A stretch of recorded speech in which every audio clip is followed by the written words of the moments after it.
Bonsoir, chers auditeurs, nous saluons. Et c'est alors que lorsqu'on traverse les moments difficiles, des difficultés, on peut se référer à lui. On peut lui dire, voilà, disait, le plus grand drame, ce n'est pas de mourir. Le plus grand drame, encore de 7 ans. Cette image-là restera collée dans ton esprit à vie, si c'est l'appel de Dieu.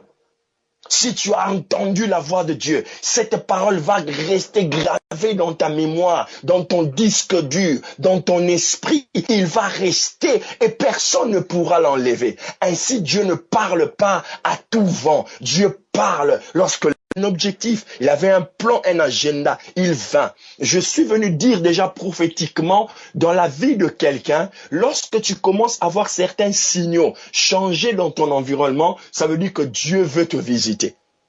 Et alors la Bible dit, la foi vient de ce qu'on entend et ce qu'on entend vient de la parole de Dieu. Et il suscite en nous la foi et il amène à l'action. Femmes, tu as élevé des enfants, elles sont mariées et ça va pas dans leur maison, ça va pas dans leur foyer. Ne te décourage pas. Tes prières, ton engagement, ton objectif était de faire marier tous tes enfants, d'élever des enfants dignes. Mais la vie devait changer.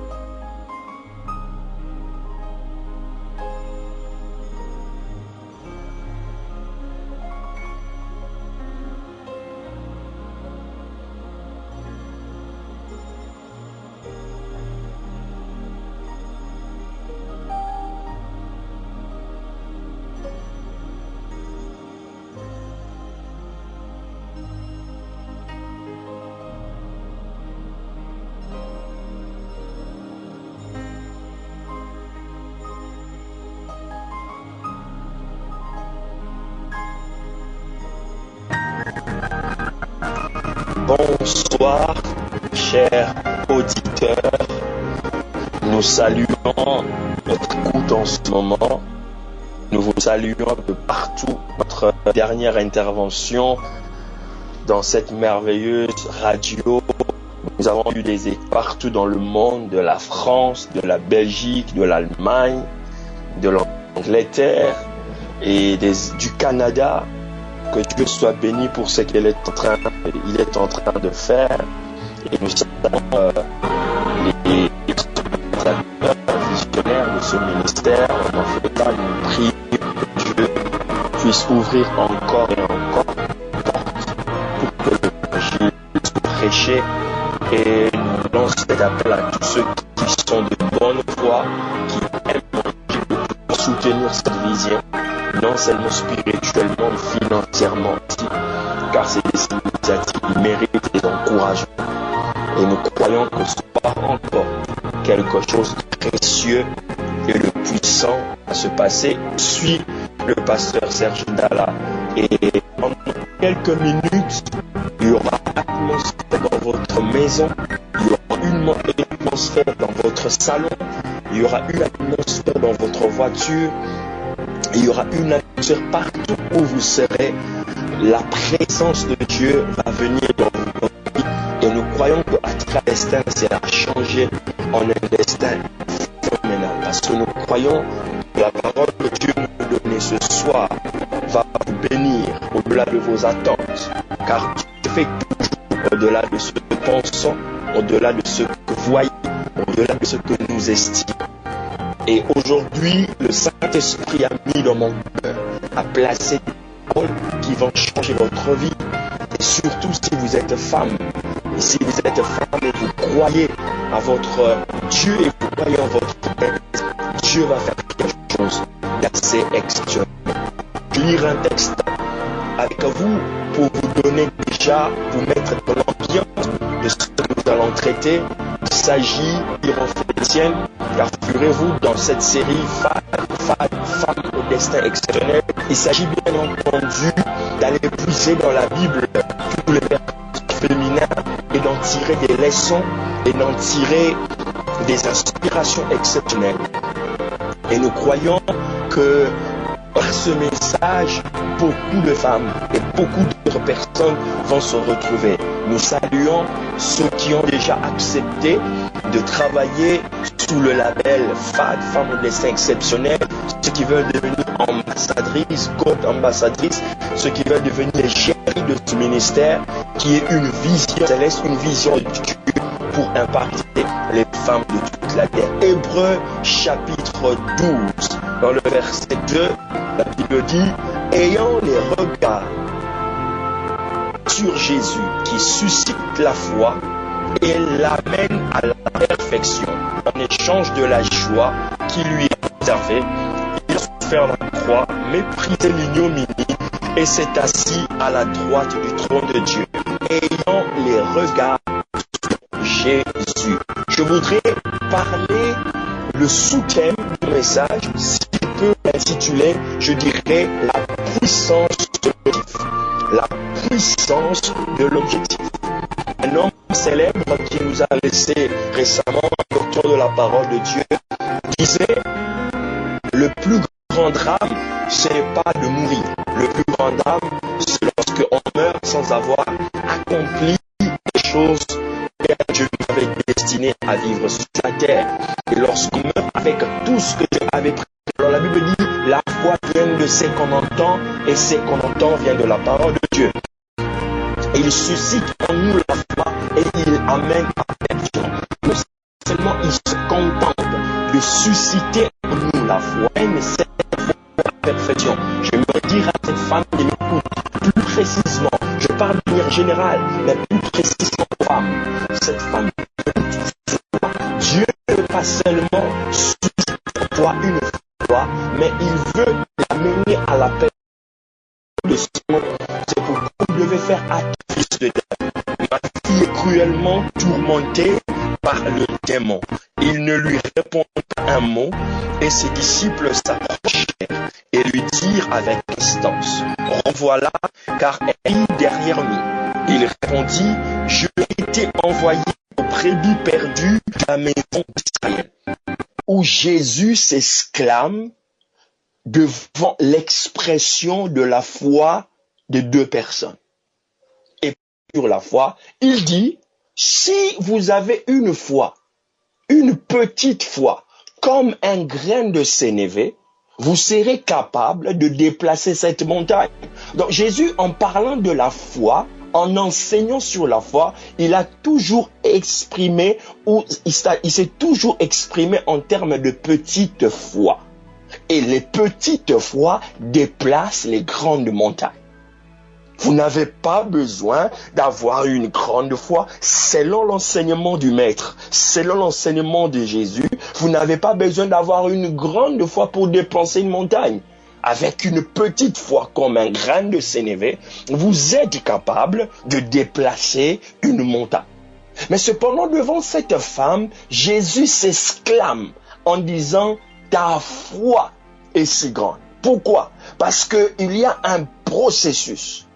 De là où Jésus a pris cette femme, depuis leur conversation, le début de leur conversation jusqu'à la fin. C'était un test, c'était une épreuve pour voir si cette femme était capable d'atteindre son objectif. Et l'objectif de cette femme était de trouver la guérison ou la délivrance de son enfant ou de sa fille, qui était, la Bible dit, tourmentée par les démons. Je voudrais d'abord dresser le portrait de cette femme, vous mettre dans le contexte de ce texte. Parce que tout ce qu'on enlève, tout texte qu'on enlève de son contexte devient un prétexte. Donc vous devez comprendre le contexte dans lequel cette femme a vécu. Et lorsque je vous parlais du regard, je vous parlais du regard fixé vers Jésus, ce que tu dois comprendre, c'est que son regard, le regard du Christ sur toi, changera ton regard sur les autres. Et tu auras beaucoup d'égards pour sa personne. Je voudrais répéter cela. Son regard, le Christ, sur toi changera ton regard sur les autres et tu auras beaucoup d'égards pour sa personne. Alors, tu dois fixer ton regard sur lui et tu ne fuiras jamais devant le regard des méchants et des ennemis. C'est pourquoi tu dois fixer ton regard sur le Christ. Et c'est ainsi que vous verrez que cette femme, si je veux dresser son portrait, qu'est-ce que je veux dire en premier? Cette femme habitait un territoire qu'on appelait Sidon. C'est un territoire, c'est un environnement. Et la Bible dit dans le livre de Marc, chapitre 7, verset 24, que Christ devait passer, devait venir dans ce territoire-là. C'est Christ qui arriva. Jésus aussi, il avait un objectif, il avait un plan, un agenda. Il vint. Je suis venu dire déjà prophétiquement dans la vie de quelqu'un, lorsque tu commences à voir certains signaux changer dans ton environnement, ça veut dire que Dieu veut te visiter. Et peut-être que prophétiquement, une saison nouvelle veut s'ouvrir dans ta vie. Dieu nous parle aussi d'une manière ou d'une autre. Il nous envoie des signaux pour réveiller notre esprit et réveiller notre conscience. Et la présence de Jésus dans ces territoires-là était d'abord un signe de visitation. Mais cependant, cette femme est dans une vie remplie d'handicap. Son premier handicap, c'est que c'est une femme seule avec enfant. Comme on en voit beaucoup aujourd'hui en Europe, en Amérique, partout. C'était une femme sans enfant. Aujourd'hui, les femmes modernes ont peut-être beaucoup de soutien sur le plan social, sur le plan assistance. Mais cette femme s'est retrouvée avec un enfant seul. On n'a pas parlé de son mari. Son premier handicap, c'est qu'elle vit dans une société, lorsque tu es sans homme, sans mari, sans grand frère, sans petit frère, et que tu te retrouves avec un enfant, une fille, tu es doublement handicapé. Son premier handicap. Son deuxième handicap, c'est que la condition de sa fille était délicate. Difficile, catastrophique, parce que cet enfant était tourmenté. Lorsqu'on parle de tourment, ça veut dire qu'à un certain moment, elle perdait la tête, à un certain moment, elle voyait soit des images, elle entendait des voix, elle poussait des cris, elle faisait des convulsions, certainement que c'était dramatique. Et lorsque une femme se retrouve seule avec un enfant faisant des convulsions, perdant la tête, en entendant des voix crier, s'arracher les cheveux, se griffer dans le corps parce qu'elle était tourmentée. La Bible dit tourmentée par les démons. Donc elle était possédée par les démons. Ceci n'était pas seulement des attaques. Donc vous voyez, le fait d'être seule et de se retrouver, donc cette femme n'avait plus de sommeil. Elle n'était plus en mesure de dormir tranquillement, de se réveiller à des heures convenables et de dormir à des heures convenables. Certainement, lorsque elle voulait dormir, sa fille était tourmentée, donc elle perdait le sommeil. Et elle n'avait plus de vie à elle. Parce qu'elle était 24 heures sur 24 au chevet de cette femme, de cet enfant, et pour la surveiller. C'est une vie sacrifiée pour protéger les filles. Le troisième handicap de cette femme, c'était ses origines. La Bible dit qu'elle était d'origine syro-phénicienne. Cananéenne d'origine syro-phénicienne. Donc doublement handicapée par ses origines.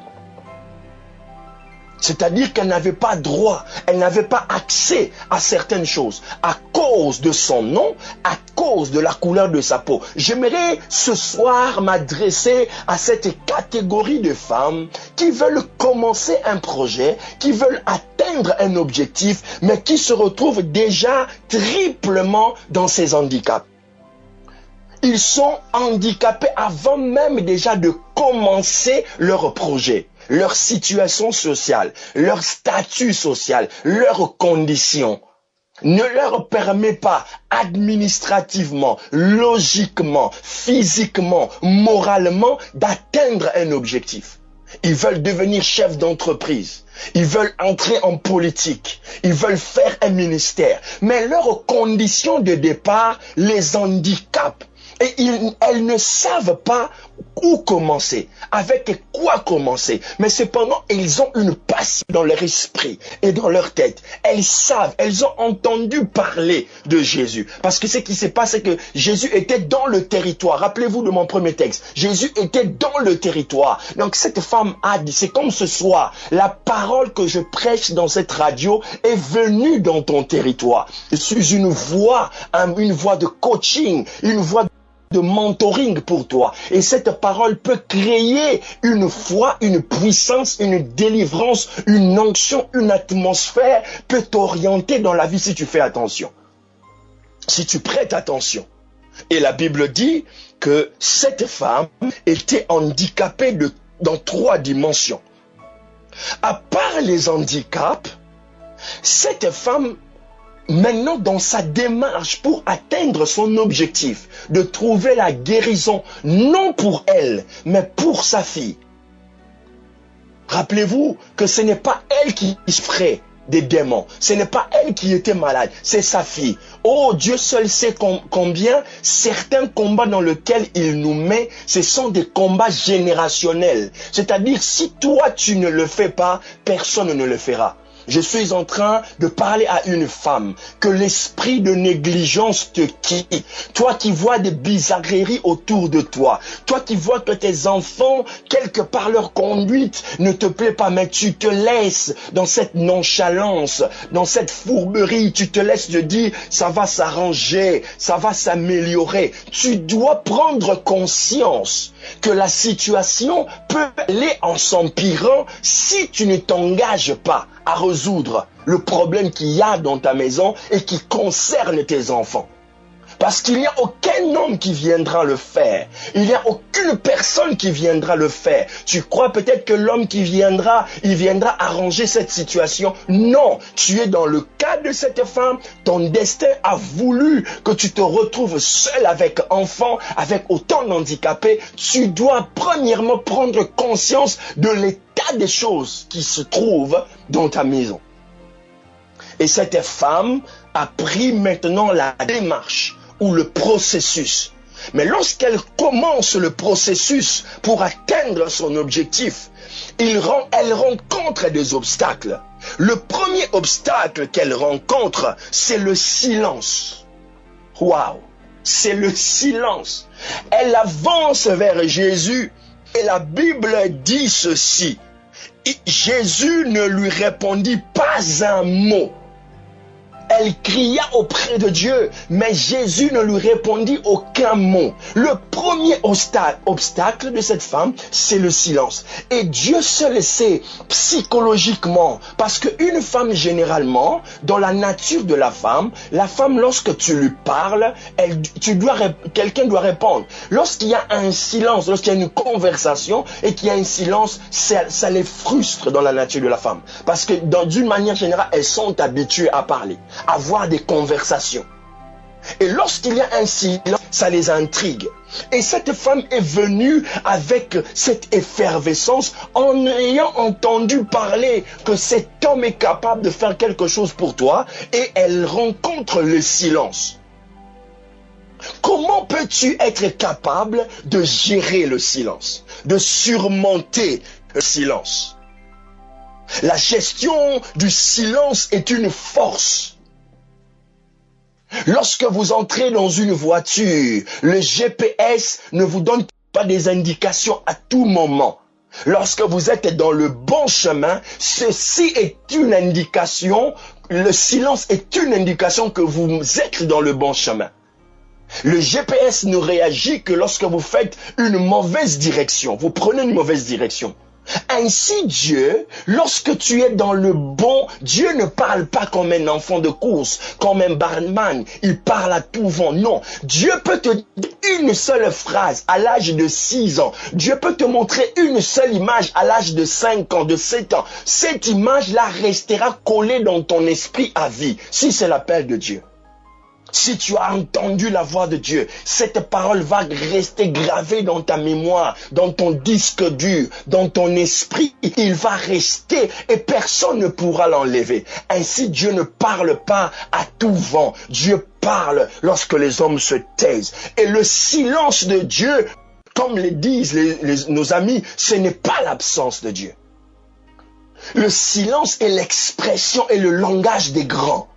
Un homme, une femme de grande envergure ne promet pas tout le temps parce qu'il sait que lorsqu'il promet, sa parole est engagée. Donc son silence peut être un consentement dans la voie dans laquelle tu t'es engagé. Jésus a gardé le silence. Mais quelle frustration pour cette femme. Et c'était le premier obstacle. Que peux-tu faire lorsque tout ce que tu veux entreprendre reste silencieux?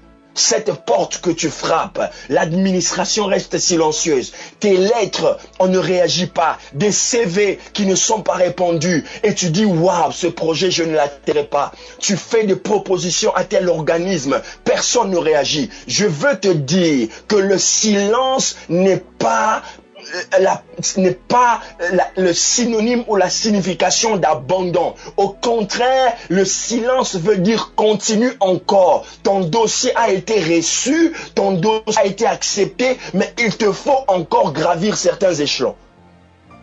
Il faut encore frapper à la porte. Alléluia. Il faut encore augmenter de niveau. Ton dossier a été bien et bien reçu et il est en phase d'étude.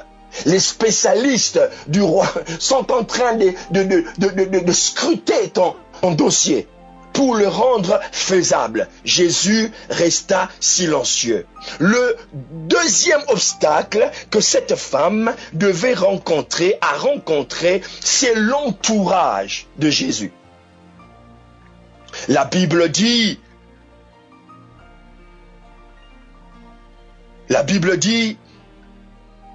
les disciples lui dirent avec insistance, renvoie-la, car elle crie derrière nous. Voilà. J'aimerais dire une femme au destin exceptionnel, le milieu dans lequel tu veux entrer, que ça soit politique, que ça soit le milieu des affaires, du business, du ministère, les gens qui sont là, les anciens qui sont là, le patron que tu veux rencontrer, ne pense jamais que son entourage va te laisser les mains libres pour que tu entres.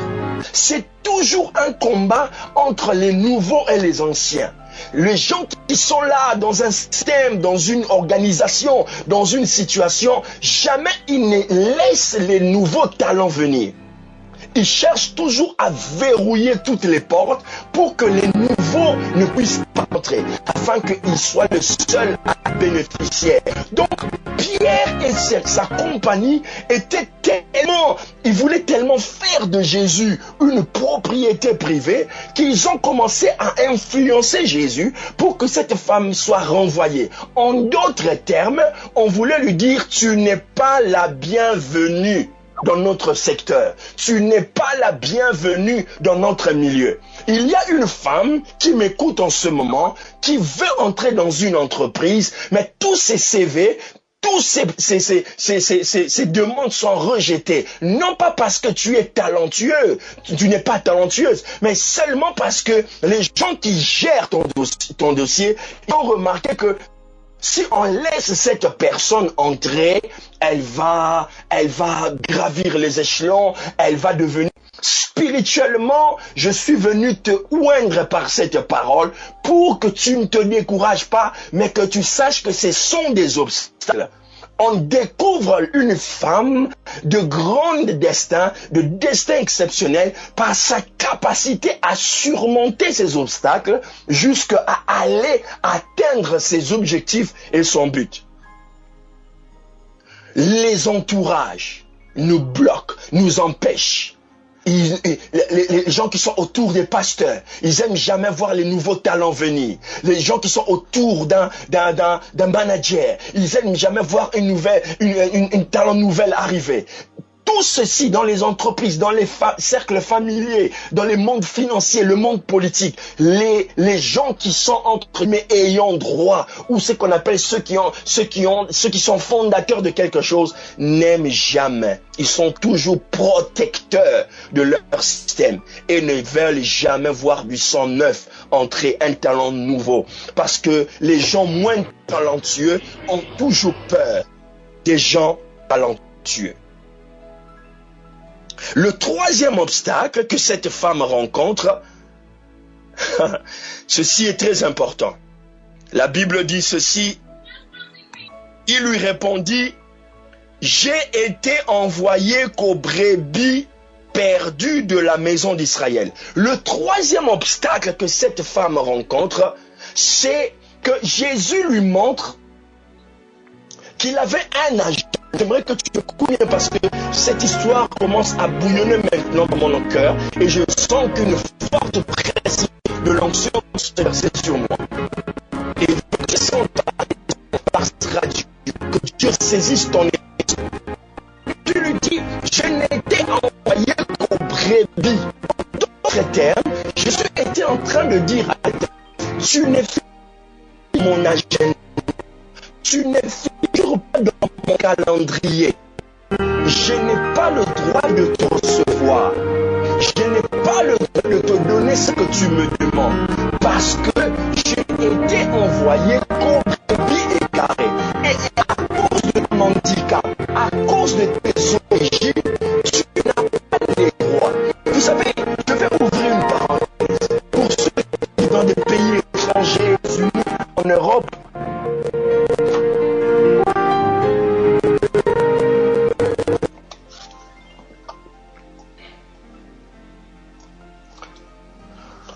ceux qui au Canada, aux États-Unis et partout dans les pays occidentaux, ces personnes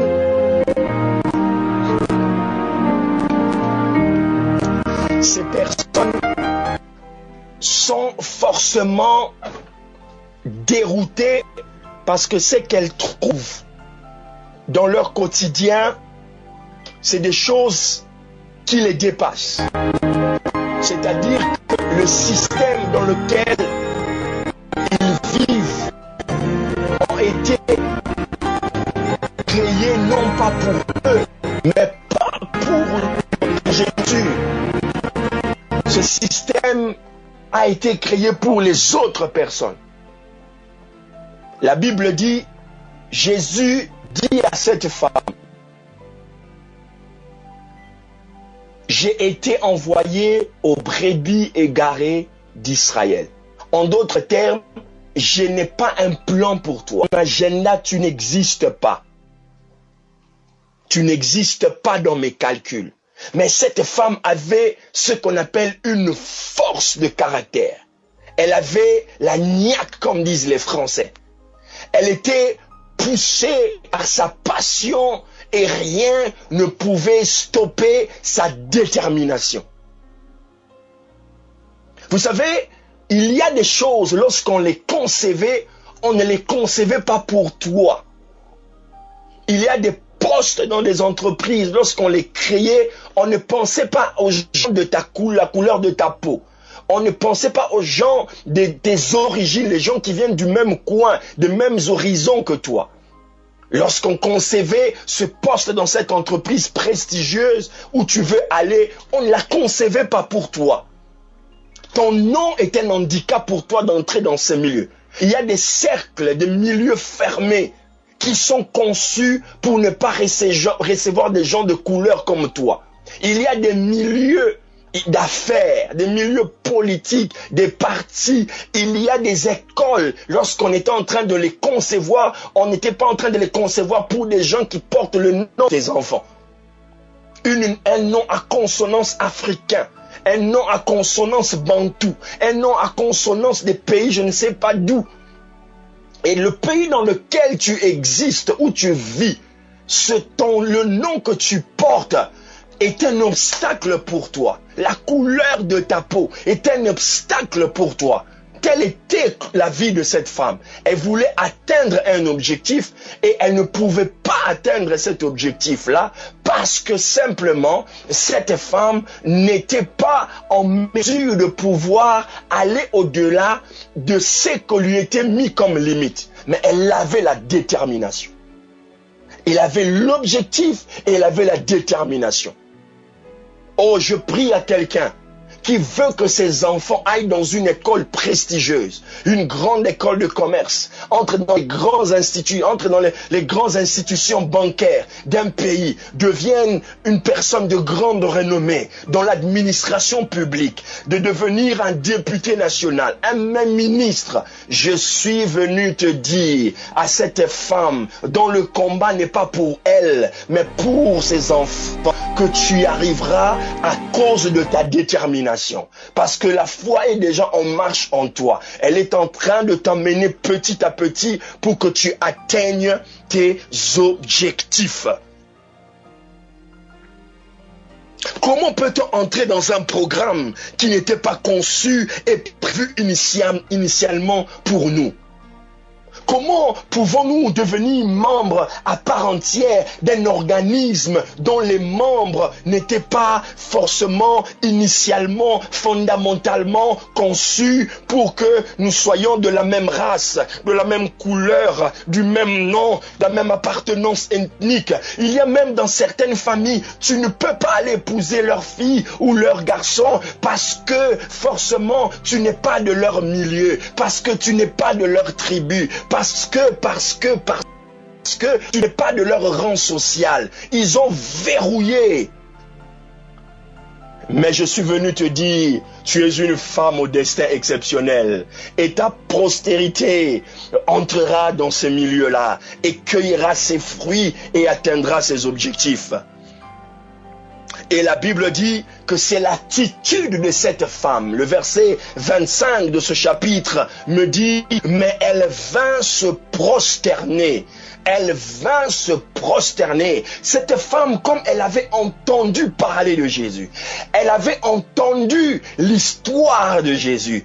Et dans l'histoire de Jésus, un jour, lorsqu'on racontait ce que Jésus avait fait et comment il avait commencé, on dit à cette femme qu'un jour, Jésus lui-même se retrouva dans les déserts et le diable est venu le tenter et lui a dit, si tu te prosternes devant moi, je te donnerai tout ce que tu vois, tout ce qu'il y a de si merveilleux. Donc le diable avait compris que tout celui qui adore, qui se prosterne, obtient quelque chose. Mais cependant, il s'était trompé de cible. Il était venu à pousser à Jésus d'adorer et pourtant Christ lui-même, il est celui qu'on devait adorer. Et il s'est trompé de cible. Je suis venu te dire, je dis à une femme aujourd'hui, si le diable a la révélation de l'adorateur, car tout celui qui adore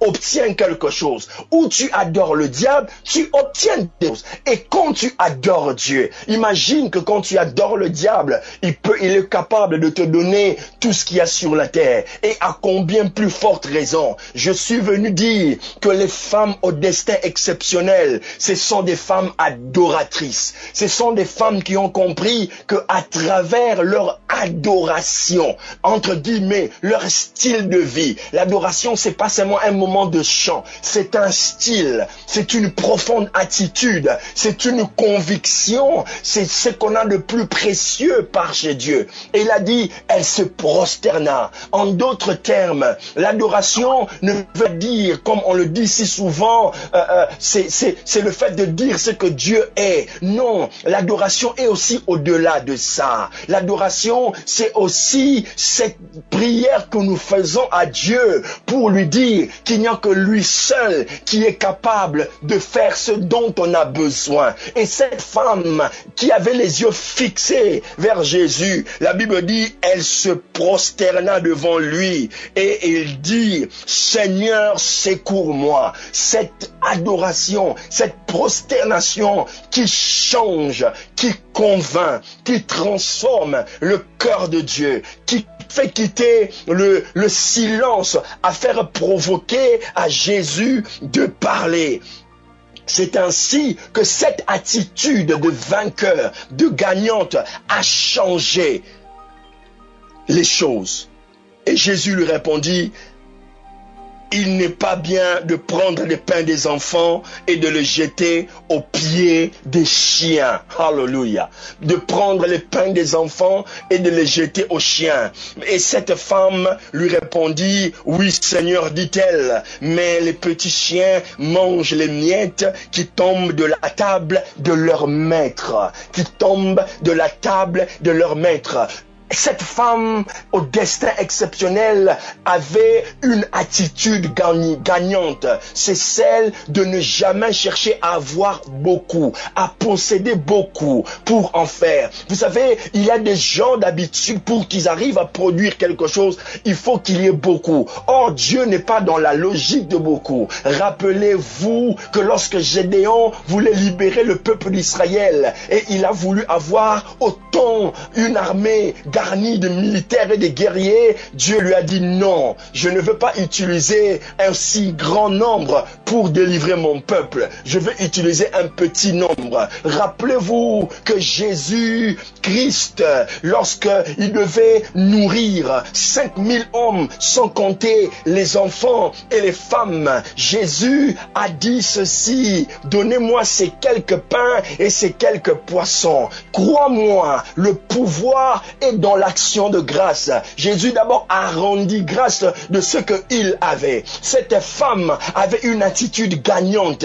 Elle a dit, je n'ai pas besoin d'autant de choses. Mais si je reste attaché à mon maître, oh, j'ouvre une parenthèse, toi qui m'écoutes, laisse que la voix de Fad devienne un mentor pour toi. Laisse que la voix de Fad devienne un maître pour toi, un coach pour toi. Parce que si tu restes attaché, si tu restes à côté de la table d'un maître, les miettes deviendront pour toi les éléments de succès. Les miettes que tu peux recevoir d'un bon maître peuvent faire de toi une femme au destin exceptionnel. Et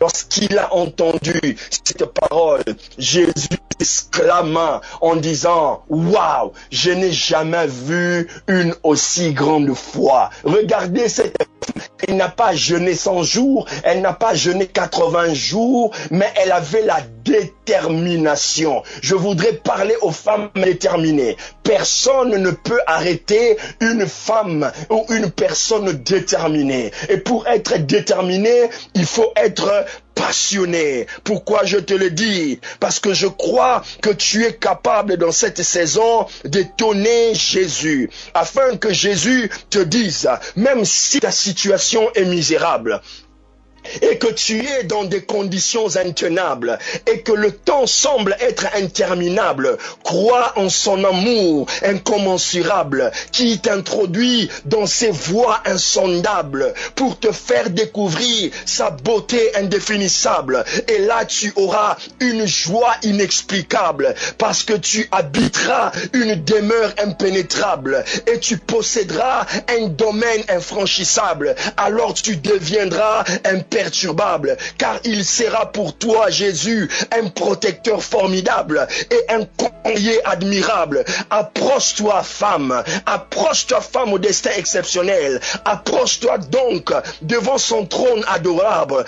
D'où te viendra une assurance durable et on t'appellera non seulement femme au destin exceptionnel, mais femme inépuisable. Cette femme, personne ne pouvait la dompter, personne ne pouvait l'épuiser. Les rejets des administrations, les noms dans des entreprises, les blocages, les cronques en jambes, les rapports négatifs, les gens qui lui ont fermé les portes à gauche, d'autres à droite, d'autres ont dit on ne veut pas dans ce milieu. Je suis venu te dire, si on t'a révisé dans un milieu, c'est que c'est une opportunité pour toi d'ouvrir un autre milieu. Car Jésus même disait, il est venu venu chez les siens et les siens ne l'ont point reçu. Un refus n'est pas le synonyme que tu es démoniaque. Un refus d'entrer dans un milieu, un échec, entre guillemets, de percer un milieu n'est pas un synonyme, une définition de l'échec. Au contraire, c'est une opportunité pour toi d'ouvrir une autre porte. C'est ainsi d'où est l'exceptionnalité de cette femme. Que cette femme avait laissé sa fille à la maison et sans imposition des mains, sans séance de délivrance, cet enfant, la Bible dit, immédiatement a été libéré de tous les démons qui l'a tourmenté. Alléluia. Je parle à une femme qui, à travers ses conversations avec Jésus, peut transformer l'atmosphère de sa maison, peut changer le destin de ses enfants. Ses enfants ont été tourmentés dans les scolarités, ont été tourmentés dans leur enfance, ont été tourmentés dans leur adolescence. Mais j'aimerais te dire, grâce à tes conversations quotidiennes, tes adorations quotidiennes, mensuelles, ton dévouement à atteindre ton objectif, l'atmosphère quittera ta conversation et ira toucher leur vie, peu importe où ils seront. Je parle à une femme qui voit ses enfants dans la rue, qui sont victimes de la drogue, qui sont victimes de prostitution, qui sont devenus victimes du système de libertinage de l'Europe. Je suis venu te dire, à cause de ton attachement, à cause de ton destin, à cause de ce combat loyal pour sauver la vie de tes enfants, Dieu t'honorera. Dieu honorera ta foi. Je vais parler à une femme qui était démotivée, qui était découragée à cause des situations tourmentées par les démons dans sa vie, et elle s'est dit, je ne peux pas atteindre mes objectifs. Let me tell you, laisse-moi te dire, the devil is a liar. Le diable est un menteur. Il ment comme il respire. Il est le père du mensonge. Même lorsqu'il dit la vérité, c'est une vérité mensongère. Alléluia. Est-ce que tu m'as entendu? Même lorsque le diable te dit une vérité, c'est une vérité mensongère. Il a dit à Jésus, si tu transformes ces pierres en pain, tu les mangeras. Ce qu'il disait était vrai, mais c'était une vérité mensongère. Parce que Jésus n'avait pas besoin de manger de pain en ce moment. Il était en jeûne. Et Jésus n'avait pas besoin pour manger, d'utiliser sa puissance, de transformer des pierres en pain. Mais parce qu'il savait qu'un jour, s'il refuse cette offre du diable, le jour viendra où il sera capable de nourrir 5000 hommes par quelques poissons et quelques pains. Alléluia. C'est ceux qui refusent d'adorer le diable, ceux qui refusent d'emprunter les chemins du diable. Un jour, ils viennent donneurs, multiplicateurs de pain pour nourrir autant de monde et autant de personnes. I'm so excited. Je suis tellement excité par cette puissance, par cette parole, et je sens une femme se lever. Une femme dit, waouh, il fallait que j'écoute ce message. Ça, ma maison changera. L'atmosphère dans la vie de ma famille. Tu es une femme, tu as élevé des enfants, elles sont mariées et ça va pas dans leur maison, ça va pas dans leur foyer. Ne te décourage pas. Tes prières, ton engagement, ton objectif était de faire marier tous tes enfants, d'élever des enfants dignes. Mais la vie, les circonstances, les problèmes ont fait que ces enfants ont tourné le dos à Dieu, se sont retrouvés dans la rue, sont entrés dans des maisons où il fallait pas qu'ils entrent. Ils ont été engrossés à leur bas âge. Ils sont devenus mères à un certain âge. J'aimerais te dire, si tu choisis le chemin où on doit te délivrer tous les mois, toutes les années, pour te dire, il y a l'esprit de ceci, il y a l'esprit de cela, tant pis pour toi, tant mieux pour toi. Mais je suis venu dire, c'est toi aujourd'hui qui porte la responsabilité de délivrer et d'apporter la délivrance dans ta famille, la délivrance dans ta progéniture, la délivrance dans ton ethnie, la délivrance dans ta propre maison, à cause de ta délivrance, à cause de ton attachement, à cause de ton objectif de voir la gloire de Dieu, de voir la guérison guérison. Oh, je suis venu te dire, même si ton fils n'a pas eu une scolarité assez brillante, j'aimerais te dire, tous ceux qui ont réussi dans la vie n'ont pas été forcément brillants à l'école. Tu dois continuer à croire qu'il y a une autre voie, la voie de la détermination, la voie de l'objectif. Tu dois continuer à croire à ton Dieu qui est capable. Son bas, sa noblesse, c'est que tu ne te bats pas pour toi. Tu ne te bats pas pour que toi-même tu sois riche. Tu ne te bats pas pour que toi-même tu sois stable, mais tu te bats pour ta postérité. Tu te bats pour les choses les plus précieuses que Dieu t'a données, tes enfants. La chose la plus précieuse, ce n'est pas le ministère forcément, ce n'est pas l'argent forcément. La Bible dit, les enfants sont une bénédiction venant de Dieu. Et je crois que ton combat est noble. Mais comment combats-tu? Comment combats-tu? Combien tu es déterminé? Et si tu ne l'étais pas, je prie ce soir que l'onction du Saint-Esprit, que l'onction du Saint-Esprit touche ton esprit, touche ton cœur, là où tu étais découragé, là où tu étais démoralisé, là où tu avais dit j'abandonne. Je voudrais te renvoyer dans tes archives, ressortir tes CV, ressortir les idées que tu avais eues pour faire des formations, pour rentrer à l'université. Je vois une femme qui a toujours envie d'étudier, qui avait toujours envie. Elle était venue en Europe pour faire ses études, mais à cause des circonstances, elle s'est retrouvée grosse, elle s'est retrouvée sans papier, elle s'est retrouvée dans des situations compliquées. J'aimerais te dire, c'est ta saison. Jésus est dans ton territoire. Et parce que tu as entendu la voix phénoménale de ce pasteur, et tu te dis, c'est mon jour, c'est ma saison. Va dépoussiérer tous les dossiers que tu avais mis dans l'archive, dans des tiroirs que tu ne voulais plus ressortir, des projets que tu disais, je ne peux plus les faire. Je suis venu te dire, ces projets sont en train d'être délivré maintenant. Le tourment va passer, le tourment va tomber à cause de cette prière, à cause de cette parole. Tu sens les chaînes tomber de ta maison, tu sens les chaînes tomber de tes enfants. Si tu me crois, cette parole, quand tu vas aller chez toi, quelque chose va se passer. Parle différemment à tes enfants. Dis-leur, c'est Dieu qui m'a donné vos vies. C'est Dieu qui a mis que je sois votre autorité. Et je vous parle et je prophétise sur vous. Oh, je bénis Dieu, ce Dieu qui a appelé son prophète Ézéchiel et qui lui a dit, est-ce que ces eaux reprendront vie? Ézéchiel a dit, c'est toi qui sais. Pardon, et c'est toi qui sais. Et la Bible dit, Dieu lui dit à Ézéchiel, prophétise, prophétise. Moi, je suis venu te dire, sois déterminé. On n'arrête pas une femme passionnée. On n'arrête pas une femme déterminée. Jésus était passionné pour sauver l'humanité. Et il est parti jusqu'à la croix. Les clous, la lance, la couronne d'épines ne l'ont pas arrêté, ne l'ont pas stoppé, ne l'ont pas bloqué, ne l'ont pas empêché d'aller jusqu'au bout parce qu'ils voyaient l'objectif. L'objectif, c'était de sauver ta vie, c'est de sauver le monde. Et rien ne peut arrêter celui qui est visionnaire, celui qui a un objectif. Même la mort ne pouvait pas le retenir parce que celui qui a une vision, un objectif, se mobilise en lui. Il est entré dans l'enfer n'a pas pu le retenir. Et en entrant dans l'enfer, il a prêché, il a libéré les captifs. Je suis venu te dire, femme, pendant ces moments difficiles, pendant ce moment de tourment, tu es en train de transformer toutes tes faiblesses, sont en train de devenir des forces, des qualités. Et la Bible dit que le faible dise qu'il est fort, que le pauvre dise qu'il est riche.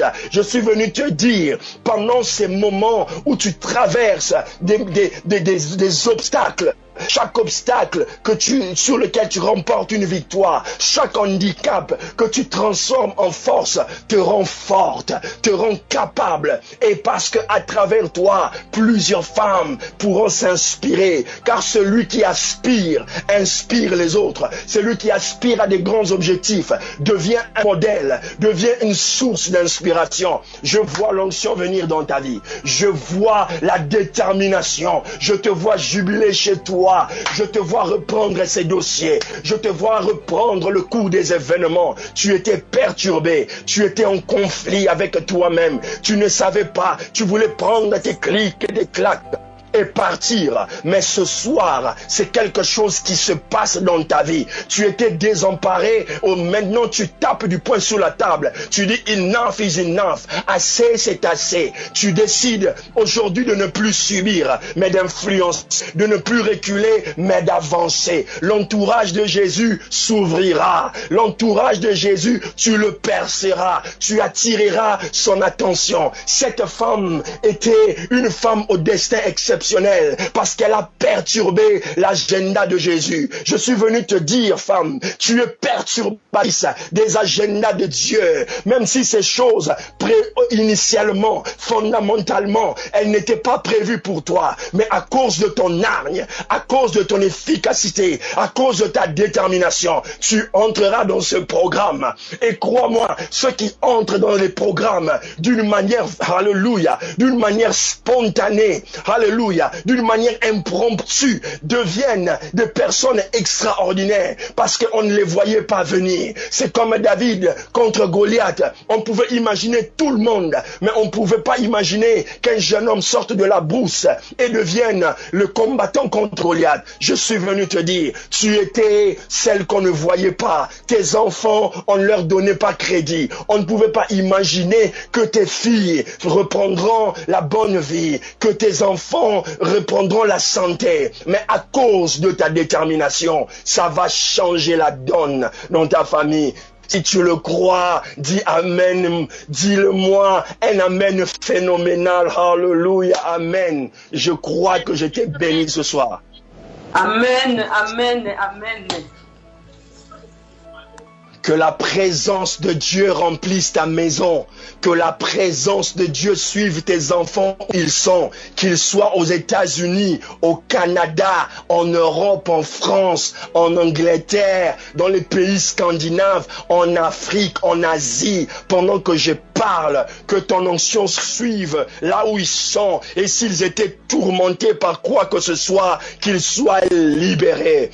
Afin que tu atteignes ton objectif. Ainsi ta joie, mère, ce n'est pas lorsque tu achètes des sacs Gucci, ce n'est pas lorsque tu entres dans le magasin Louis Vuitton. Non, ta joie, femme, ta joie, mère, c'est lorsque tu vois la guérison, tu vois le salut, tu vois la bénédiction, tu vois la prospérité, tu vois que tes objectifs, tu les atteins et tes enfants atteignent leurs objectifs. Je suis venu te dire et je proclame sur toi, tu es une femme au destin exceptionnel. Que Dieu bénisse sa parole. Soyez bénis. Au nom de Jésus. Amen. Amen.